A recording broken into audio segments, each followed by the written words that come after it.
నమస్తే, welcome to our channel. నేను సౌజన్య. జగన్మోహన్ రెడ్డికి భయం పట్టుకుందా? అవినాష్ రెడ్డికి బెయిల్కి సంబంధించి కేసు ఫిబ్రవరి 5వ తారీఖున బెంచ్ మీదకి రాబోతోంది. సో దానికంటే ముందే ఆయన అమిత్ షాని కలవడానికి 2వ తారీఖున అపాయింట్మెంట్ తీసుకున్నారు అన్నట్టుగా వార్తలు వినిపిస్తున్నాయి. సో ఈసారి ఖచ్చితంగా వివేకానంద రెడ్డి హత్య కేసులో అవినాష్ రెడ్డికి బెయిల్ క్యాన్సిల్ అవుతుందా? ఈ అంశానికి సంబంధించి మనతో మాట్లాడడానికి, వారి విశ్లేషణను మనతో పంచుకోవడానికి ఈరోజు మనతో పాటు ఉన్నారు senior political analyst Rajesh Appasani గారు ఉన్నారు. వారితో మాట్లాడదాం. నమస్తే అండి. జగన్మోహన్ రెడ్డికి భయం పట్టుకుంది. సో ఎందుకోనంటే బాబాయ్ వివేకానంద రెడ్డి గారి హత్య కేసులో అవినాష్ రెడ్డికి బెయిల్కి సంబంధించి ఫిబ్రవరి 5వ తారీఖున బెంచ్ మీదకి రాబోతోంది. సో దానికి 2 days బిఫోర్ ఆయన జగన్మోహన్ రెడ్డి అమిత్ షాని కలవడానికి అపాయింట్మెంట్ తీసుకున్నారు అని చెప్పేసి అని అంటున్నారు.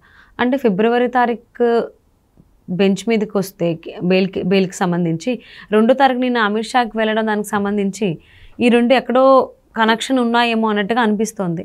అసలు ఏమంటారు? జగన్మోహన్ రెడ్డి గారు రాష్ట్ర విభజన చట్టానికి సంబంధించి కేంద్ర ప్రభుత్వం దగ్గర అపరిష్కృతంగా ఉన్న అంశాల సాధన కోసం ఢిల్లీ పర్యటన చేశారు అనంటే రాష్ట్ర ముఖ్యమంత్రిగా ప్రజలు ఆయన పట్ల చూపించిన నమ్మకము, ప్రేమ, అభిమానం నేపథ్యంలో ఆయన కూడా రాష్ట్రం పట్ల కన్సర్న్ తోటి కేంద్ర ప్రభుత్వ ప్రతినిధుల్ని, ప్రధానమంత్రి గారిని, హోంమంత్రి గారిని కలవటానికి వెళ్ళారు అని మనం కూడా ఆనందపడవచ్చు. ఇక్కడ ఒక కీలకమైన అంశం ఏంటి అంటే రాబోతున్న జూన్ 2వ తారీఖుకి విభజన చట్ట 10 సంవత్సరాల కాల పరిమితి పూర్తవుతుంది. అంటే రాష్ట్ర విభజన చట్టం చేసి అంటే రాష్ట్ర అపాయింటెడ్ డే జూన్ 2, 2014 సంవత్సరం 2 రాష్ట్రాలుగా విభజన జరిగింది. ఆనాటి నుంచి 10 సంవత్సరాల కాలపరిమితికి విభజన చట్టాన్ని రూపకల్పన చేశారు. అంటే రాబోతున్న జూన్ 2వ తారీఖు తోటి విభజన చట్ట కాలపరిమితి పూర్తవుతుంది. ఈలోగా కేంద్ర ప్రభుత్వం ఏ అష్యూరెన్సెస్ ఇచ్చిందో, ఏ ఆస్తుల పంపిణీ జరగాలో, ఏ హక్కులు సాధించుకోవాలో వీటికన్నిటికీ కూడా డెడ్ లైన్ జూన్ 2వ తారీఖు. వీటి కోసం ఏదైనా కేంద్ర ప్రభుత్వం దగ్గరికి రిప్రజెంటేషన్ ఇవ్వడానికి ముఖ్యమంత్రి గారు వెళ్తున్నారా, గతంలో వెళ్ళిన నేపథ్యం కానీ, ఇప్పుడు వర్తమానంలో వెళ్తున్నది కానీ, భవిష్యత్తులో వెళ్ళి ఏదైనా సాధించడానికి ఆస్కారం ఉందా అని అంటే ఓ పెద్ద జీరో కనిపిస్తుంది మనకి. ఎందుకంటే ఆయన కేంద్ర ప్రభుత్వాన్ని దగ్గరికి రిప్రజెంటేషను ఇవ్వటానికి వెళ్తున్నారా, ఆయన వ్యక్తిగత సమస్యలు నివేదించుకోవడానికి వెళ్తున్నారా, అప్పుల పరిమితి పెంచుకోవడానికి వెళ్తున్నారా, ఏ కారణం మీద నెలని బయటికి వచ్చిన తర్వాత నేను ఈ అంశాలను కేంద్ర ప్రభుత్వం దగ్గర ప్రస్తావించా, కేంద్ర ప్రభుత్వం ఈ విధంగా స్పందించింది, వీటిని పరిశీలిస్తానన్నారు, వీటిని పరిష్కరించారు అని ఈరోజు దాకా ముఖ్యమంత్రి హోదాలో జగన్మోహన్ రెడ్డి గారు not even a single press conference ఇప్పటిదాకా ఒక్కసారి కూడా మీడియాను ఉద్దేశించి ప్రసంగించాలి. ఆయన మీడియాతో ముఖాముఖి మాట్లాడాల, వివరాలు తెలియజేయాల. ఇటువంటి నేపథ్యంలో ఇప్పుడు మరొకసారి అమిత్ షా గారిని కలవటానికి వెళ్తున్నారు అని అంటే ప్రజలకైతే మా అంశాల పట్ల, మా హక్కుల పట్ల, మాకు సంబంధించిన విభజన చట్టానికి సంబంధించిన అంశాల పట్ల, రాష్ట్రానికి సంబంధించిన అంశాల పట్ల ప్రస్తావించడానికైతే కాదు అనేది క్లారిటీ ఉంది. తర్వాత ఎందుకు వెళ్తారు అని అంటే రాష్ట్రానికి ఏం జరిగినా జగన్మోహన్ రెడ్డి గారికి పర్లేదు, 5 కోట్ల మంది ప్రజలకు నష్టం జరిగినా ఆయనకి పర్లేదు. కానీ వివేకానంద రెడ్డి గారి హత్య కేసులో అవినాష్ రెడ్డికి గౌరవ హైకోర్టు ద్వారా దక్కిన వెసులుబాటు, ఏం వెసులుబాటు? అదే సిబిఐ గౌరవ హైకోర్టులో, గౌరవ సుప్రీంకోర్టులో పదే ఏం చెప్పింది? వివేకానంద రెడ్డి గారి హత్య కేసుకు సంబంధించి సాక్ష్యాలు తారుమారు చేసింది అవినాష్ రెడ్డి. హత్య కేసు నిందితులు హత్యకు ముందు అతనితో సమావేశం అయ్యారు, హత్య తర్వాత అతనితో సమావేశం అయ్యారు. 40 కోట్ల రూపాయల సుపారీ ఇన్వాల్వ్ అయింది. ఇందులో దస్తగిరికి ఆల్రెడీ ₹1 కోటి ఇచ్చారు. అందులో మేము 72 లక్షల రూపాయలు రికవర్ చేసాం. అంటే ఎంత గంభీరమైన ఆరోపణలు అయ్యి, 40 కోట్ల రూపాయలు ఎవరు ఇవ్వగలిగే స్తోమత ఉన్నాళ్ళు? అసలు అంత డబ్బు ఇన్వాల్వ్ అయ్యి ఒక హత్య చేయించి అంతటి కసి, పట్టుదల, అంతటి క్రూరత్వం ఎందుకు వచ్చింది? ఇవి నీకు తెలాలి కదా. పోనీ హత్య గావించబడింది ఎవరు? జగన్మోహన్ రెడ్డి గారి సొంత చిన్నాన్న, స్వర్గీయ రాజశేఖర రెడ్డి గారి సోదరుడు.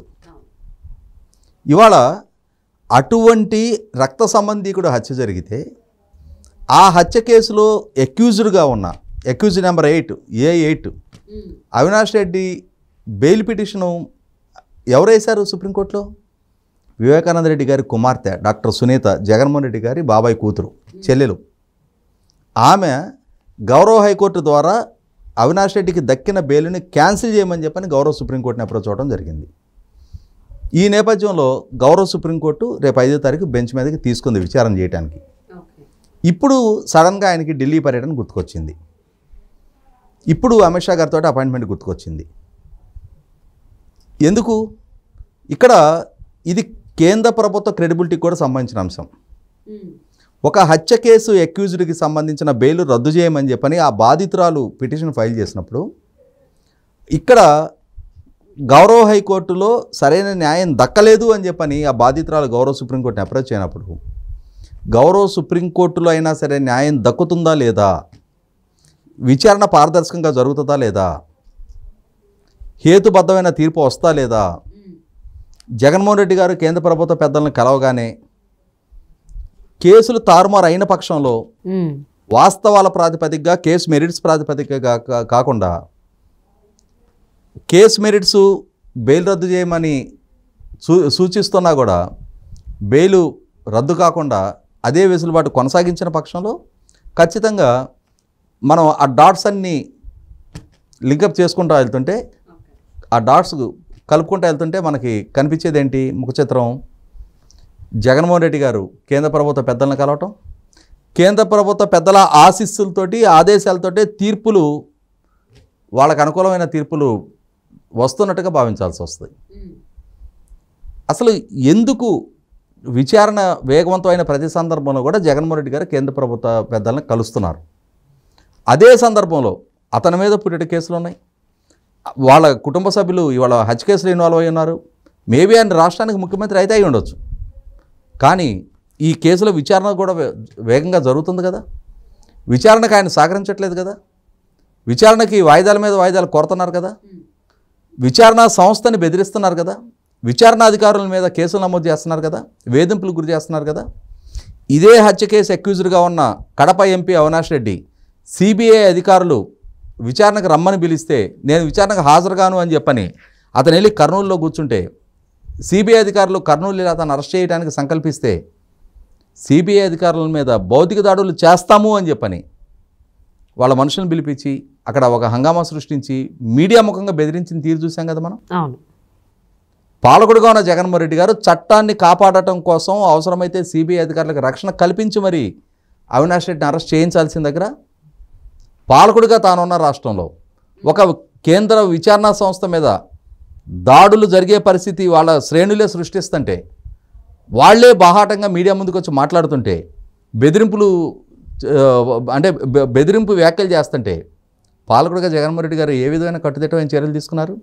కట్టడి చేసే ప్రయత్నం ఎక్కడ చేశారు? 100% ప్రోత్సహించింది ఆయనే.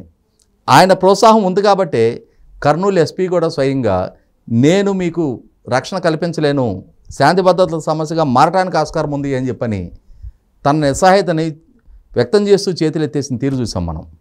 అంటే ఇక్కడ పాలకుడిగా జగన్మోహన్ రెడ్డి గారి ప్రోత్సాహం లేకుండా, ఆయన అన్నదండలు లేకుండా, ఆయన ఆదేశాలు లేకుండానే పోలీస్ డిపార్ట్మెంటు అంతటి నిస్సహాయత వ్యక్తం చేస్తారా? 100% ఇవాళ రాష్ట్రంలో తన అనుయాయుల దగ్గరికి తన బంధువుల దగ్గరికి వచ్చేటప్పటికి ఎంతటి దారుణమైన గంభీరమైన క్రూరత్వంతో కూడిన ఆరోపణలు వచ్చినా సరే, ఎంతటి నేరారోపణలు ఎదుర్కొంటున్నా సరే వాళ్ళని కాపాడటానికే జగన్మోహన్ రెడ్డి గారు మొగ్గు చూపుతున్నారు.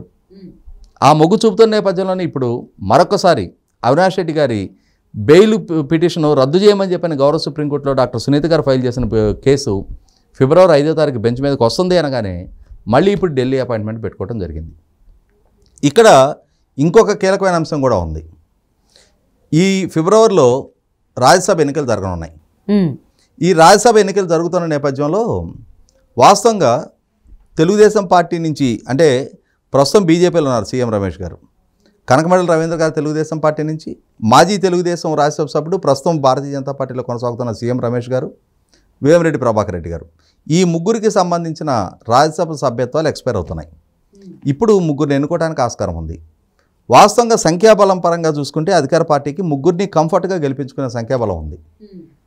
అయినా సరే జగన్మోహన్ రెడ్డి గారు ఆయన పార్టీలో ఇంటర్నల్గా సృష్టించుకున్న సంక్షోభ పరిస్థానం రేపటి రోజున తన ఎమ్మెల్యేలే తనకు సహకరిస్తారా, సహాయ నిరాకరణ చేస్తారా అని చెప్పని ఒక సందిగ్ధంలో ఉన్న జగన్మోహన్ రెడ్డి గారు ఇవాళ తన ఎమ్మెల్యేని కూడా నమ్మలేని పరిస్థితిలో ముగ్గురిని పోటీకి పెట్టాలా వద్దా అని చెప్పని ఆలోచిస్తున్న నేపథ్యంలో కేంద్ర ప్రభుత్వ పెద్దలను సంప్రదించి ఒకవేళ తెలుగుదేశం పార్టీ కనుక పోటీకి పెట్టిన పక్షంలో తన పార్టీలో తన శాసనసభ్యులు తన మాట వినకుండా క్రాస్ ఓటింగ్ ద్వారా రీసెంట్గా ఎమ్మెల్యే కోట ఎమ్మెల్సీ ఎలక్షన్స్లో చూసాం మనం. ఆ రోజు తెలుగుదేశం పార్టీకి బలం లేదు అని చెప్పని భావించి 5 అభ్యర్థిని పోటీ పెట్టినా కూడా తెలుగుదేశం అభ్యర్థి నెగ్గిన తీరు చూసాం మనం. ఇటువంటి నేపథ్యంలో ఇప్పుడు మరొకసారి రాజ్యసభకి కనుక తెలుగుదేశం పోటీ పెట్టిన పక్షంలో తన పార్టీ ఎమ్మెల్యేలు క్రాస్ ఓట్ చేస్తారేమనే ఉద్దేశంతో ఆ స్థానాన్ని భారతీయ జనతా పార్టీ నాయకత్వానికి అప్పచెప్పడం కోసం మీరు పోటీలు చేయించుకోండి అని చెప్పని వాళ్ళకేదో ఉదారంగా వాళ్ళకి ఇచ్చేసినట్టు, ఒకవేళ భారతీయ జనతా పార్టీ అభ్యర్థి కనుక పోటీలో ఉన్నప్పుడు తెలుగుదేశం తనకు బలం లేకుండా వారి మీద పోటీ చేసి నెగ్గిన పక్షంలో చూసావా నేను మీకు సీట్ ఇచ్చాను కానీ తెలుగుదేశం ఓడించింది అని చెప్పని చెప్పుకోవడానికి, అంటే తెలుగుదేశానికి భారతీయ జనతా పార్టీకి మధ్య ఆ రిఫ్ట్ పెంచే ప్రయత్నం స్ట్రాటజికల్గా. మనకి ఒక సామెత ఉంది, గాలికి పైన పేలపిండి కృష్ణార్పణం అంటారు. ఐడియా ఉందా? లేదండి. ఫ్యాన్ ఏం చేస్తావు, నువ్వు ఇట్లా పెట్టుకొని ఉన్నావు, గాలికి పోతుంది, అది గాలి తోలి ఎగిరిపోతుంది, గాలికి ఎట్టుకు పోతుంది, నీ చేతిలో దక్కదు అది. గాలికి పోయే పేలపిండాల కృష్ణార్పణం అంటున్నావు. కృష్ణుడికి నివేదన చేయాలంటే నీ చేతిలో ఉన్నది చేయాలి నిజంగా భక్తి ఉంటే. గాలికి పోయేదాన్ని కృష్ణార్పణం అంటే ఇక ఎటు నీకు దక్కదు కాబట్టి కృష్ణార్పణం అంటున్నావు. అట్లాగే ఇప్పుడేంటి, తన అభ్యర్థిని నెగ్గించుకోలేని పరిస్థితులు ఉత్పన్నం అవుతున్నాయి కాబట్టి తన ఎమ్మెల్యేలు తనకు సహాయ నిరాకరణ చేసి ప్రత్యర్థి పార్టీకి ఓటేస్తారని అనుమానం ఉంది కాబట్టి ఇప్పుడు ఆ సీటు భారతీయ జనతా పార్టీని పోటీ పెట్టుకోమని చెప్పని, అదే కంఫర్ట్గా తనే నెగ్గే ఆస్కారం ఉండున్నట్టయితే భారతీయ జనతా పార్టీ కళ్ళలో కూడా గుర్తుకొచ్చేది కాదు. ఇప్పుడు ఈ గాలికి పైన పేలపిండి కృష్ణార్పణంలాగా తన ఎమ్మెల్యేలని పూర్తి స్థాయిలో తన స్వాధీనంలో లేరు కాబట్టి ప్రతిపక్ష పార్టీకి సపోర్ట్ చేస్తారేమోనని అసెంబ్లీ ఎన్నికలు పార్లమెంట్ ఎన్నికలు సమీపిస్తున్న నేపథ్యంలో మొన్న ఆల్రెడీ ఎమ్మెల్యే కోట ఎమ్మెల్సీ ఎన్నికల్లో పరువు తక్కువ పరిస్థితి అయింది. 3 పట్టభద్రుల నియోజకవర్గాలు ప్రతిపక్షం గెలిచింది, ఎమ్మెల్యే కోట ఎమ్మెల్సీ ఎలక్షన్ కూడా ప్రతిపక్షం గెలిచింది. అదే ప్రాతిపదికన రేపటి రోజున రాజ్యసభ సభ్యత్వం కూడా కేవలం 23 శాసనసభ్యులు ఉన్న తెలుగుదేశం పార్టీ తన పార్టీ శాసనసభ్యులతోటి క్రాస్ ఓటింగ్ చేయించుకొని ఒకవేళ వాళ్ళు నెగ్గిన పక్షంలో అది రేపటి రోజున తనకు అప్రతిష్ట, ఎన్నికలకు ముందు మొరాలిటీ పరంగా చూసుకున్నా కూడా తన శ్రేణులు నైతికత దెబ్బతింటది, మనోధైర్యం దెబ్బతింటది అనే ఉద్దేశంతో ఇవాళ కేంద్ర ప్రభుత్వ పెద్దల దగ్గరికి వెళ్ళి చంద్రబాబు నాయుడు గారి మీద 4 పితిరీలు చెప్పి మీ అభ్యర్థిని పెట్టుకోండి అని చెప్పి వాళ్ళ అభ్యర్థిని కనుక పెట్టుకున్నప్పుడు కేంద్ర ప్రభుత్వంలో వాళ్ళు ఉన్నారు కాబట్టి వాళ్ళ అభ్యర్థిని ఎందుకు ఓడించాలి అని చెప్పని ప్రతిపక్షం పోటీకి పెట్టదేమోనని చెప్పని ఒక స్ట్రాటజీతోటి ఒక ప్రయత్నమైనా చేస్తుండాలి ఇప్పుడు. అంతేగాని రాష్ట్ర ప్రయోజనాల కోసం, విభజన చట్ట అంశాల కోసం అపరిష్కృతంగా ఉన్న ప్రత్యేక హోదానో, పోలవరం సవరించిన అంచనాలో, లేకపోతే కడప స్టీల్ ప్లాంటో చాలా ఉన్నాయి పెండింగ్. అవును, అసలు విశాఖపట్నం చెన్నై ఇండస్ట్రియల్ కారిడార్ ఉంది, ఇండియన్ ఆయిల్ ఓఎన్జీసీ రిఫైనరీ ఉంది, పెట్రోకెమికల్ కాంప్లెక్స్ ఉంది. ఇవేవి ఇప్పటివరకు ప్రస్తావన కూడా చేయాల. ముఖ్యంగా జగన్మోహన్ రెడ్డి గారి సొంత జిల్లా కడప స్టీల్ ప్లాంట్ ఉంది, దుగ్గరాజపట్నం పోర్టు బదులు రామాయపట్నం పోర్టు ప్రతిపాదించారు, దాని ప్రస్తావన లేదు. ఇటువంటి నేపథ్యంలో ముందు రాయలసీమ 4 జిల్లాలు, ఉత్తరాంధ్ర 3 జిల్లాలు, 7 జిల్లాలకి వెనకబడ్డ జిల్లాల అభివృద్ధి నిధులు, వాటి ప్రస్తావన కూడా లేదు. వీటికన్నిటికీ టెన్యూర్ 10 సంవత్సరాల కాలపరిమితే ఉంది. రేపు జూన్ 2వ తారీఖుకి అపాయింటెడ్ డే గడువు కూడా పూర్తవుతుంది. వాటి దిశగా వాటి సాధన కోసం అయితే ప్రయత్నం లేదు. రాజధాని నిర్మాణం గురించి అతిగతి లేదు. కేవలం హత్య కేసులు విచారణ నుంచి బయటపడాలి. ఇప్పుడు షర్మిల గారి రూపంలో ఎదురవుతున్న సవాల్ నేపథ్యంలో ఇప్పటికే అవినాష్ రెడ్డి మీద బెయిల్ రద్దు కోసం పిటిషన్ ఫైల్ చేస్తున్న నేపథ్యంలో ఇప్పటికే శర్మ రోజుకు ఒక బాంబు పేలుస్తున్న నేపథ్యంలో మళ్ళీ ఇంకెటువంటి ఉత్పాతాన్ని ఎదుర్కోవాలా అనే ఉద్దేశంతో కేంద్ర ప్రభుత్వ సహకారం అడగటానికే ప్రయాణం పెట్టుకున్నట్టుగా తెలుస్తుంది. అవును. సో జగన్మోహన్ రెడ్డి ఏం చేసినా స్వలాభమే చూసుకుంటారనేది తేడతల్లం అయిపోతుంది. సో ఇప్పుడు ఫిబ్రవరి 2వ తారీఖు అమిత్ షా గారిని కలవడానికి కూడా అయితే ఈ రాజ్యసభ ఎన్నికలకు సంబంధించి లేదు, అవినాష్ రెడ్డిని ఈ బెయిల్ నుంచి కేసు నుంచి తప్పించండి, ఈ 2 తప్ప ఇంకేమీ లేదు అని అర్థమైపోతుంది. సో మరి ఏం చేస్తారు, దేని గురించి మాట్లాడి ఏది సమాధానంతో వెనక్కి తిరిగి వస్తారో వేచి చూద్దామండి. Thank you so much for spending your valuable time with us Rajesh గారు.